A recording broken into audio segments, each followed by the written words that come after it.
Good morning दोस्तों, स्वागत है आप सभी का एक बार फिर से हमारे यूट्यूब चैनल पर। 69,000 शिक्षक भर्ती से संबंधित बड़ी अपडेट आ चुकी है। इस वीडियो के माध्यम से चर्चा करेंगे।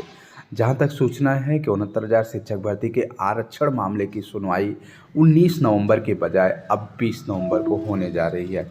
आप सभी को बता दें 20 नवंबर की कार्य लिस्ट जारी हो चुकी है, केस स्टेटस अपडेट हो चुका है और सुनवाई कितने नंबर पर लगी है इस चीज़ की भी जानकारी हो चुकी है। अब बात करते हैं सुनवाई कितने परसेंट चांसेज है सुनवाई हो सकती है। सोशल मीडिया पर अगर देखेंगे तो आपके बीच के तमाम साथियों के पोस्ट कमेंट देखने के बाद ये नज़र आ रहा है और कहीं न कहीं हमारे आरक्षण पीड़ित अभ्यर्थी के जो नेतृत्व करता हैं उनके मन में भी ये चीज़ें बन चुकी हैं कि 20 नवंबर को आपके केस की सुनवाई नहीं होगी। लेकिन आप सभी साथियों को हम बताना चाहते हैं कि 69,000 शिक्षक भर्ती की पहले भी सुनवाई की अगर तारीख देखा जाए तो आपका मामला टॉप 10 में भी लगता था और टॉप 10 में लगने के बाद भी केस की सुनवाई नहीं होती थी। इसलिए इस चीज़ पर बिल्कुल ना जाए कि आपका मामला 34 नंबर पर लगा है तो आपकी सुनवाई नहीं होगी। अगर आप लोग चाहेंगे और आप लोग की प्रयास रहेगा तो सुनवाई हो सकता है और सुनवाई के लिए क्या कुछ करना है इस वीडियो के माध्यम से हम चर्चा करेंगे। फिलहाल आप सभी को बता दें रिजर्वेशन केस को मेंशन कराने की अति आवश्यकता है। अगर आप मेंशन करवाते हैं तो आपकी सुनवाई 20 नवंबर को देखने को मिलेगी और अगर सुनवाई होती है तो 9 सितंबर को जो आपके केस में स्टे लगा था वो स्टे हट भी सकता है। अगर स्टे हटने को लेकर कोई भी आदेश नहीं पारित होता है, लेकिन अगर सरकार चाहती है और आपके सीनियर अधिवक्ता एक मंच पे आकर सभी जज साहब से रिक्वेस्ट करेंगे तो कहीं न कहीं आपके लिए अंतरिम राहत भरा आदेश भी पारित हो सकता है।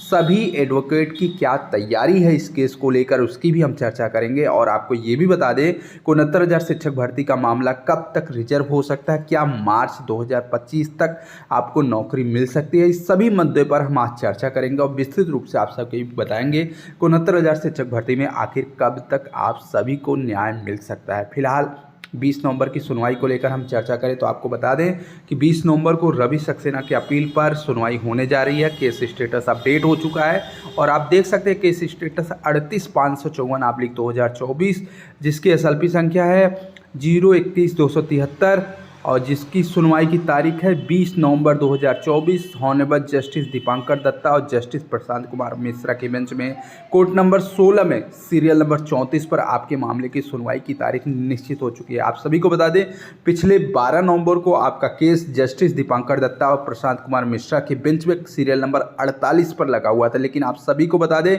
कि देर शाम 4 बजे तक आपके केस की सुनवाई के पहले लगभग 32 से 34 केसों की सुनवाई माननीय साहब कर चुके थे। तो एक उम्मीद है कि अगर 4 बजे तक बेंच बैठती तो आपके केस की सुनवाई वैसे भी आ जाती, लेकिन सूत्रों से ये अपडेट है कि कोर्ट नंबर 16 में जस्टिस दीपांकर दत्ता और जस्टिस प्रशांत कुमार मिश्रा की जो बेंच है वो केवल और केवल 3 बजे तक ही बैठेगी। 3 बजे के बाद एक स्पेशल बेंच का गठन हो रहा है, उसमें जस्टिस दीपांकर दत्ता और संदीप मेहता की एक अलग बेंच बन रही है जो कि गुजरात के मामले की एक सुनवाई करेगी, जिसकी वजह से कोर्ट नंबर 16 पे जस्टिस दीपांकर दत्ता केवल और केवल 3 बजे तक बैठने वाले हैं। तो आप सभी साथियों से निवेदन है कि 3 बजे के पहले आपके केस की सुनवाई हो, इसके लिए आप सभी को प्रयास करना है। लेकिन सूत्रों से अपडेट ये है कि आरक्षण मामले की सुनवाई के पहले इस कोर्ट नंबर 16 में 2 बड़े केसों की सुनवाई होने वाली है। सीरियल नंबर 25 पर गुजरात स्टेट के एक मामले की सुनवाई है जिसमें 25 अलग अलग याचिका कनेक्टेड हैं, तो इस सुनवाई में काफ़ी समय लगने की संभावना है। इसके बाद कोर्ट नंबर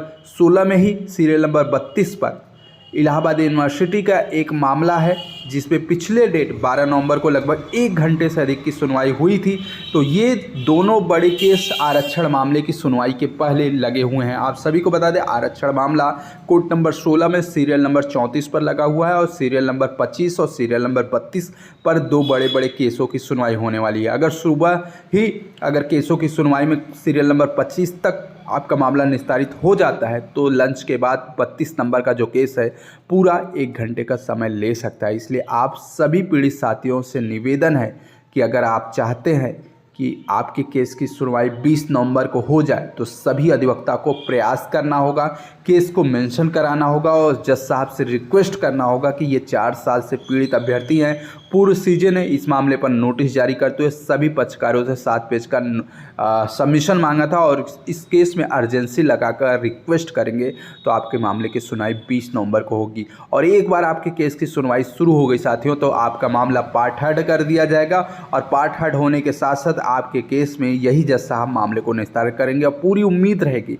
कि दिसंबर 2024 के पहले आपका जजमेंट रिजर्व हो जाए और जनवरी के नए वर्ष में आपको खुशखबरी मिले। इसलिए आप सभी को प्रयास भी करना है। फिलहाल इस पोस्ट के माध्यम से इस वीडियो में कुछ बड़ी अपडेट है, हम चर्चा कर लेते हैं। जैसा कि पोस्ट के माध्यम से भी बताया जा रहा है कि 20 नवंबर को जो कोर्ट है, कोर्ट नंबर 16 3 बजे तक बैठ रही है। 3 बजे के बाद एक स्पेशल बेंच की गठन होगा जिसमें जस्टिस दीपांकर दत्ता और जस्टिस संदीप मेहता एक साथ बैठ करके गुजरात स्टेट के एक मामले की सुनवाई करेंगे जो कि 20 नवंबर की आरक्षण मामले की बड़ी केस मानी जा रही है। आपको बता दें 25 नवंबर पर यह केस लगा हुआ है जो कि मध्य प्रदेश का एक केस है जिसमें 25 याचिका एक साथ कनेक्टेड है। इसकी सुनवाई होगी और इसमें थोड़ा सा समय लगने की पूरी संभावना है। दूसरे बड़े मैटर की बात करें तो इलाहाबाद यूनिवर्सिटी का मैटर है जो कि पार्ट हर्ड है, अर्थात इस केस का निस्तारण यही बेंच के माध्यम से किया जाएगा और यही जज साहब इस केस का डिसाइड करेंगे। इसकी सुनवाई भी 12 नवंबर को लगभग 1 घंटे तक हुई थी जिसकी वजह से आपका अपना मामला केस टेकअप नहीं हो पाया था। इसलिए इस प्रकार की गलती दोबारा ना हो, इसलिए लंच के पहले अगर सुनवाई कराना है तो सभी टीमों को कमर कसना होगा और सुबह से ही अपने सीनियर अधिवक्ता के माध्यम से केस को जरूर मेंशन करवाना होगा। आप सभी साथियों को बता दें कि अगर आप चाहते हैं कि सरकार केस को मेंशन कराए, चयनित शिक्षक कराएं, तो ये आपकी सबसे बड़ी गलतफहमी है। चयनित शिक्षकों को वेतन मिल रहा है और सरकार का पैसा बच रहा है, इसलिए दोनों वर्ग के लोगों के द्वारा किसी प्रकार की कोई जल्दबाजी नहीं की जाएगी। लेकिन हमारे आरक्षण पीड़ित अभ्यर्थियों को ये प्रयास करना पड़ेगा, अन्यथा आप सभी को बता दें जिस प्रकार से सितंबर से नवंबर आ गया उसी प्रकार से नवंबर से जनवरी आ जाएगा। इसलिए आप सभी अभ्यर्थियों से निवेदन है कि अगर आपको नौकरी चाहिए तो ये तमाम प्रयास करने पड़ेंगे।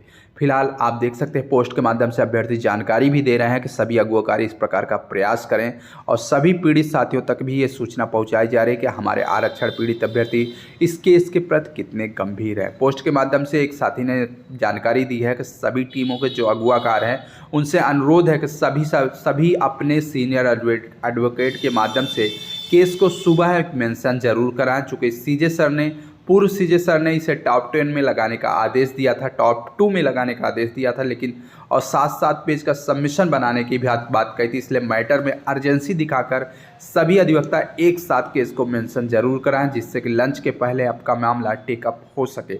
यदि सीनियर एडवोकेट में से जैसे कपिल सिब्बल सर या अन्य सीनियर वकीलों के माध्यम से केस को मेंशन कराया जाता है तो पूरी उम्मीद है कि जज साहब अपने केस को समय देंगे और 20 तारीख को केस की सुनवाई भी करेंगे। तो आप सभी को बता दें सभी पीड़ित साथियों तक ये सूचना पहुंचाई जा रही है और सभी टीमों तक ये सूचना पहुंचाई जा रही है। अगर यह प्रयास किया गया तो आपका मामला 20 नवंबर को सुनवाई को लिए देखने को मिल सकता है। इसके अलावा अगर बात करें सुप्रीम कोर्ट का सुनवाई को लेकर बड़ा नियम में बदलाव आ चुका है। सुप्रीम कोर्ट में अब मामले की सुनवाई के जो नियम है उसका तरीका बदल चुका है। नए नियम के अनुसार बुधवार को गुरुवार को नियमित मामले नहीं सुने जाएंगे। मंगलवार, बुधवार और गुरुवार को दोपहर के बाद विशेष मामलों की सुनवाई होगी। सोमवार और शुक्रवार को नए मामले की सुनवाई जारी रहेगी। यह व्यवस्था नए चीफ जस्टिस संजीव खन्ना के आदेश से लागू हुई है। आपको बता दें पिछले 2 दिन पहले सुप्रीम कोर्ट की तरफ से एक लेटर जारी किया गया। उस लेटर के माध्यम से बताया गया कि अब मंगलवार, बुधवार और गुरुवार को दोपहर के बाद विशेष मामले जैसे पार्ट हर्ड मामले की सुनवाई होगी और सोमवार और शुक्रवार को फ्रेश केसों की सुनवाई होगी।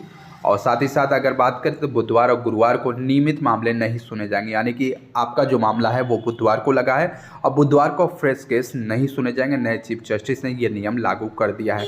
आप सभी को बता दें ये आपके लिए बहुत बड़ी अपॉर्चुनिटी है कि आपका मामला बुधवार को लगा है और बुधवार को फ्रेश केसेस नहीं सुने जाएंगे। तो आप सभी के लिए बड़ी खुशखबरी है कि अगर बुधवार को फ्रेश केसेस नहीं सुने जाते हैं तो आपके मामले की सुनवाई होना संभव है। इसलिए आप सभी साथियों से गुजारिश है कि इस प्रकार का प्रयास जरूर करें, अपने मामले को लेकर जज साहब से रिक्वेस्ट करें और सीनियर अधिवक्ता के माध्यम से अगर कोशिश करेंगे तो आपका मामला 20 नवंबर को देखने को मिल सकता है।